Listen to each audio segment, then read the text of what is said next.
नमस्कार दोस्तों। कर्ज से दबे हुए किसान आत्महत्या करने पर क्यों मजबूर हो रहे हैं और आखिरकार क्यों एमएसपी की मांग हमारी जो सरकार है वो अनसुनी कर रही है और क्यों अन्नदाता आज भी अपनी मेहनत का दाम नहीं पा रहे हैं। इन सभी सवालों के सही जवाब तक जी हाँ हम लोग इस वीडियो के माध्यम से आज पहुंचने का पूरा प्रयास करेंगे। सो गाइस, आप सभी जानते हैं कि आज है 6 दिसंबर। जी हाँ, 6 दिसंबर 2024 को आज दिन में 1 बजे के आसपास पंजाब के किसान जी हाँ आज पैदल दिल्ली में कूच करने वाले हैं। जी हाँ, ये खबर हमारी सरकार को भी पता है और दोस्तों उसके बाद जो प्रशासन है इसने एक सख्त पहरा इनके ऊपर लगा दिया है। एक बहुत बड़े बड़े बैरिकेड तैयार कर दिए गए हैं, राइट। और दोस्तों सीमेंट के जो बड़े बड़े दोस्तों जो बैरिकेड होते हैं, ठीक है, जो पार्टीशन बनते हैं हमारे हाईवे के अंदर, उन सभी को बिछा दिया गया है। और दोस्तों कई सड़कों पर जी हाँ कई हाईवे पर कीलों से लगे हुए फट्टों को जी हाँ पूरे सड़कों पर पाट दिया गया है। इनफैक्ट अंबाला में दोस्तों धारा 163 लागू कर दी गई है। वैसे हम समझेंगे कि आखिरकार इनकी मांग क्या है और सरकार ने चुप्पी क्यों साध रखी है। ये इनकी मजबूरी है या फिर इनकी एक बहुत बड़ी सोची समझी कोई साजिश।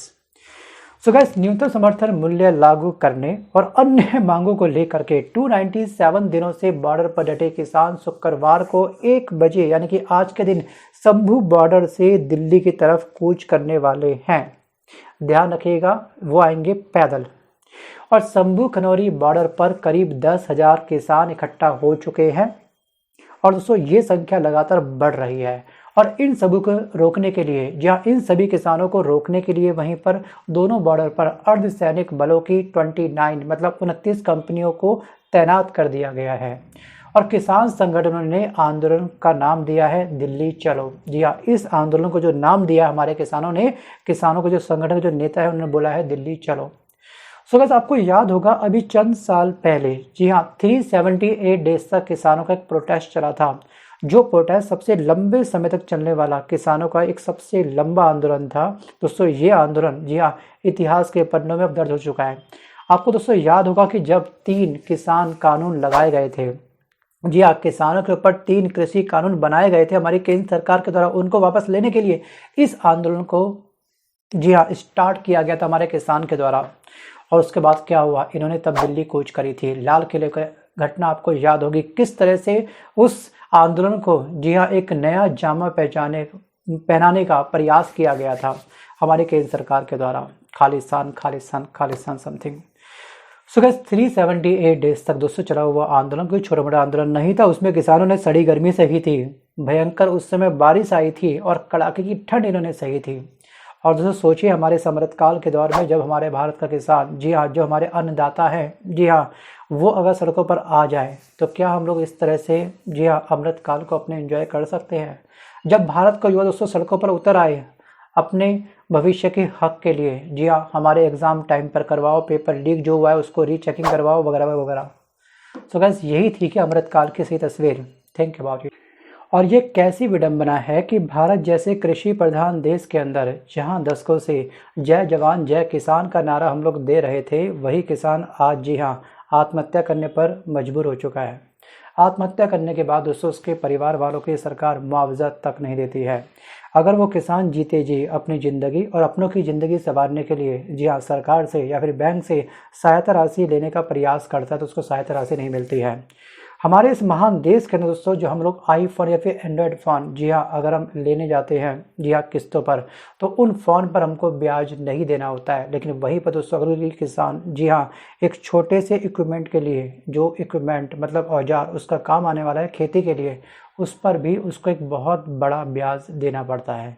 सोचिए कितना बड़ा अंतर है हमारे इस प्यारे से अमृतकाल के अंदर। सो गाइस यहाँ पर नतीजा क्या होता है, जब वो किसान जी हाँ ब्याज सही समय पर नहीं दे पाता है, दोस्तों जो बैंक के एजेंट होते हैं, रिकवरी एजेंट, वो पहुंच जाते हैं उसकी वो ली हुई वस्तु को जब्त कर लेते हैं। और दोस्तों वहाँ पर जी हाँ किसान डिप्रेशन उसका पहुंचते रहता है और फाइनली वो क्या करता है, आत्महत्या कर लेता है। सो गाइस एनसीआरबी के आंकड़े ये बताते हैं कि साल 2014 से लेकर के 2022 के बीच में हमारे भारत देश में 57,160 किसानों ने आत्महत्या की है। जी हाँ, ये आंकड़ा मैं आपको शेयर कर रहा हूँ कि किस स्टेट में कितने किसानों ने कब आत्महत्या की है, इसको आप ध्यान से पढ़ लीजिएगा। लेकिन दोस्तों, जो चुनावी दाव पेच होते हैं, जो विधानसभा चुनाव अभी हुए थे, इन सभी चुनावों के बीच में, या फिर दोस्तों मंदिर मस्जिद, हिंदू मुस्लिम, जी हाँ, इन सभी के बीच में किसानों की जो आवाज़ है, कराती आवाज़, वो दब जाती है। जी हाँ, हमारी जीडीपी रेट इस समय डाउन क्यों हो रही है, इस पर किसी का ध्यान नहीं है। किसान आत्महत्या क्यों कर रहे हैं, इस पर कोई ध्यान नहीं है। महंगाई कहाँ से कहाँ तक पहुँच रही है, इस पर कोई ध्यान नहीं है। पेपर इतने लीक क्यों हो रहे हैं, इस पर कोई ध्यान नहीं है। महिलाओं के ऊपर, जी हाँ, पर डे कितने रेप दर्ज हो चुके हैं, इस पर किसी का कोई ध्यान नहीं है। ध्यान है तो केवल क्या है, मंदिर मस्जिद में हम लोग उलझे पड़े हैं। ध्यान रखिएगा, गरीब का बच्चा केवल इनकी रैली में काम आता है, इनके झंडे लहराने के लिए करके, ठीक है। मैं बात कर रहा हूँ नेताओं के बारे में। और गरीब का बच्चा काम आता है, जी हाँ, दंगों में मरने के लिए। दोस्तों, ये है वास्तविक रूप से हमारे भारत की सही परिभाषा। वीडियो को पॉज करके आप चाहो तो मुझे कमेंट कर सकते हो कि आपका मानना क्या है। क्या आप लोग सच में अमृतकाल को एंजॉय कर रहे हैं? जी हाँ, हर बेसिक सुविधाएं आम इंसान के पास हो गई, यही तो हमारा अमृतकाल। क्या हम लोग सच में राम राज्य की स्थापना कर चुके हैं? जी हाँ, देश के अंदर मंदिर बनाया अच्छी बात है, लेकिन उससे पहले हमको इस देश को मंदिर बनाना था, तब होता राम राज्य की असली स्थापना, तब होते हमारे भगवान श्री राम काफ़ी खुश। लेकिन इस समय हम लोग जॉम्बी बनते जा रहे हैं। जी हाँ, एक दूसरे के खून के प्यासे बनते जा रहे हैं। सो गाइस, वर्तमान में अगर हम देखें इन किसानों को लेकर के, तो धान की कटाई के बाद किसान फिर से न्यूनतम समर्थन मूल्य और अन्य मांगों के साथ इस आंदोलन को अब शुरू कर चुका है। और एक बार फिर सरकारी उदासीनता के कारण वे सड़क पर उतर आए हैं। आपको दोस्तों बता दूं कि ये फेब मंथ में एक बड़ी संख्या में किसान फिर से इकट्ठा हुए थे, लेकिन तब से अब तक हमारी सरकार ने चुप्पी साधी हुई है, इनसे कोई बातचीत नहीं करी है। आपको दोस्तों याद होगा कि जनवरी 2021 के उस दिन को आप अच्छे से बार रिकॉल करिएगा, याद करिएगा उसको। खैर मैं तो नहीं भूल सकता हूँ, जब किसानों की अनियंत्रित भीड़ ने लाल किले को अपने कब्जे में ले लिया था और सरकार से, जी हाँ, एक बार भी ये नहीं बना कि वो जा करके इनसे एक बार बात तो कर ले। ठीक है, मैं मानता हूँ कि माननीय प्रधानमंत्री हमारे मोदी जी, पूजनीय प्रधानमंत्री, कुछ लोगों के लिए हमारे मोदी जी बिजी थे, उनके पास टाइम नहीं है। लेकिन दोस्तों, कृषि मंत्री थोड़े से तो फ्री हो सकते हैं ना किसानों से बातचीत करने के लिए। मतलब कृषि मंत्री की चुप्पी साधी रही है, भाई वाह, क्या बात है। अब दोस्तों, वर्तमान समय में जो हमारी जो न्यायपालिका है, ठीक है, सर्वोच्च न्यायालय ने भारतीय न्याय संहिता की धारा 163 का हवाला देते हुए किसानों और किसानों के जो नेताएं हैं उनको साफ साफ निर्देश दे दिया है कि वे राजमार्ग बंद ना करें। और किसानों की शिकायत अपनी जगह दोस्तों बिल्कुल जायज़ है। सच कहूँ तो अगर आप इनके बढ़े हुए एमएसपी रेट को देखोगे प्रति क्विंटल के हिसाब से, ये स्क्रीनशॉट में आपको अटैच कर रहा हूँ, इसको आप पढ़ लीजिए कि प्रति क्विंटल के हिसाब से कितना रेट इनका बढ़ाया गया है। दोस्तों, ये रेट तब बढ़ाया गया था जिस समय 378 डेज तक का, जी हाँ, इतना लंबा जो इनका आंदोलन चला था उस समय। और सर, महंगाई अब कहाँ से कहाँ तक पहुँच चुकी है, ये बताने की मुझको आवश्यकता नहीं है कि तेल का रेट क्या है, ठीक है, आलू भिंडी गोभी का रेट क्या हो चुका है, या फिर दोस्तों इस समय जो सिलेंडर है, जी हाँ, जिस पर आप लोग खाना पकाते हो, उसका रेट कहाँ से कहाँ पहुँच चुका है, ये मुझको बखान करने की आवश्यकता नहीं है, आपको बखूबी पता होगा। बाकी दोस्तों, महंगाई की फीलिंग किसके पास में नहीं आती? सोचिए, महंगाई फील उस इंसान को नहीं होती है जिसके पास एक मोटा पैसा, जी हाँ, एक बहुत बड़ा बैकअप छुपा होता है, जिसके खेत में काफ़ी सारे बीघे बागी ज़मीन होती है, पट्टे पे चल रही होती है, बस वो बैठे बैठे वहाँ का किराया खा रहा होता है, उसको महंगाई इतनी जल्दी फील नहीं होती है। लेकिन एक आम इंसान को, एक आम जनता को, जी हाँ, जब 10-10 रुपये भी बढ़ते हैं ना किसी चीज़ पर, तो काफ़ी अखरता है, काफ़ी चुभता है। मैं ये वीडियो शूट कर रहा हूँ केवल आम इंसान के लिए, आम नागरिक के लिए। जी हाँ, जब भी कभी गलत हो तो दोस्तों आप लोग आवाज़ उठाया करो, लेकिन आवाज़ में दोस्तों दम आएगा जब हम लोग आपस में क्या होंगे, एक होंगे। जी हाँ, एक है तो सेफ है, इसका अर्थ ये नहीं कि धर्म की आड़ पर, जी हाँ, आप लोग हमारे अंदर, जी हाँ, एक कठोर आत्मा फिट कर दो, हमको जॉम्बी बना दो। एक है तो सेफ है, मतलब हिंदू मुस्लिम सिख ईसाई आपस में भाई भाई, और पांचों उंगलियां एक पर नहीं होती है। इसका सबसे बड़ा एग्जाम्पल आपने देखा था उत्तर प्रदेश के झांसी हॉस्पिटल के अंदर, जिस समय 10 नवजात शिशु, जी हाँ, जलकर जहाँ पर मारे गए थे, मैं वहाँ बात कर रहा हूँ, उत्तर प्रदेश के झांसी में जो हॉस्पिटल था उसके बारे में। उन सभी बच्चों को बचाने में सबसे जो आगे था वो एक मुस्लिम युवा था। जी हाँ, पांचों उंगलियां एक पर नहीं होती है, आँख के बदले आँख मांगोगे पूरी दुनिया अंधी हो सकती है। दोस्तों, फिर आप भी अंधे होने के लिए तैयार रहिएगा, और अगर दूसरे की आंखें निकाल रहे दोस्तों, तो यहाँ पे क्या होगा, झगड़ा दिन प्रतिदिन बढ़ता जाएगा। दोस्तों, किसानों की शिकायत अपनी जगह मेरे पॉइंट ऑफ व्यू से बिल्कुल सही है, मतलब बिल्कुल जायज़ दिख रही है। और यहाँ पर केंद्र सरकार ने फरवरी से लेकर के अब तक आखिरकार इन किसानों से बातचीत क्यों नहीं करी। बिना बातचीत के किसी भी समस्या का समाधान नहीं कर सकता है, चाहे दोस्तों वो समस्या एक परिवार के अंदर की क्यों ना हो दोस्तों, चाहे वो समस्या राष्ट्रीय क्यों ना हो, चाहे वो समस्या अंतर्राष्ट्रीय क्यों ना हो। सो गाइस, बिना बातचीत के समाधान नहीं निकल सकता, ये हमारी सरकार को भी समझना चाहिए। और किसानों का मानना ये है, किसानों का कहना ये है कि न्यूनतम समर्थन मूल्य की गारंटी का जो कानून है, जी हाँ, वो उनको दे, ये हमारी वर्तमान की सरकार। और दोस्तों ये सभी किसान स्वामीनाथन आयोग की सभी सिफारिशों को लागू करने की वर्तमान समय के अंदर मांग कर रहे हैं।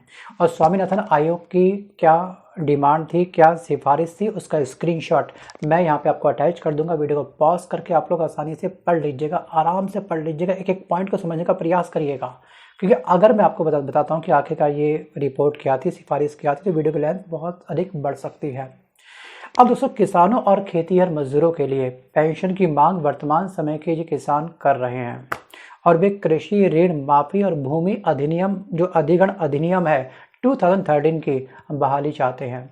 और तो साथ ही साथ ये किसान ये भी चाहते हैं कि 2020 और 21 में जो आंदोलन हुआ था, उस आंदोलन के दौरान जो किसानों की मृत्यु हुई थी, जी हाँ, उनको सही मुआवजा दे, ये हमारी वर्तमान की सरकार, ये इनकी पूरी डिमांड है। आप ध्यान रखिएगा, एमएसपी को लेकर के स्वामीनाथन आयोग की जो सिफारिश है उसको लेकर के लागू करो।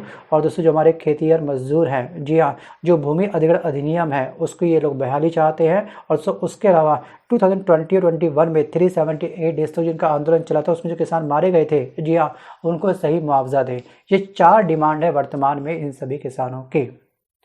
सो गाइस, इसी बीच में अभी चंद दिन पहले दोस्तों हमारे भारत के उपराष्ट्रपति ने भी किसानों के साथ हुए समझौते के कुछ बिंदुओं पर सरकारी जो स्थिरता है उसको लेकर के सवाल उठाए थे। जी हाँ, आखिरकार चुप्पी क्यों साध रखी है, इसको लेकर के हमारे उपराष्ट्रपति जी ने इनको एक फटकार लगाई थी।